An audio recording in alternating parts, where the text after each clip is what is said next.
L-eks sindku nazzjonalista ta' Taslima Nicolas Demek ġie kundannat sentejn ħabs sospiżi għal 4 snin u multat 35,000 euro wara li l-qorti tal-appell kriminali sabituħat li talab urċiva flus brabta ma' kuntratt tal-ġbir tal-iskart fil-lokalità.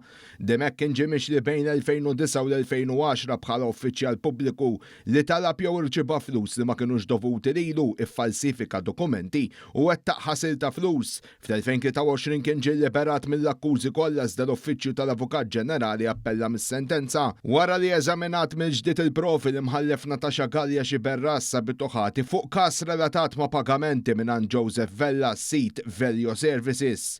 Vella xiet li kien ingħata l-kuntratt tal-ġbir tal-iskart wara li ppreżenta stima tal-prezz. Skont ix-xita tiegħu Demek talbu jnaqqas il-prezz iżda huwa rrifjuta.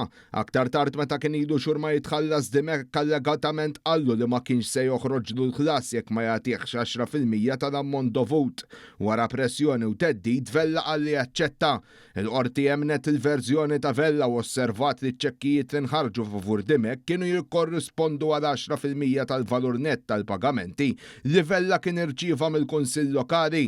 Ġie notat ukoll li xi ċekkijiet inħarġu fuq raba ta' Demek fosthom ommu u ex-tfajla, fatt li wassal biex instab ħati wkoll ta' ħasil ta' flus.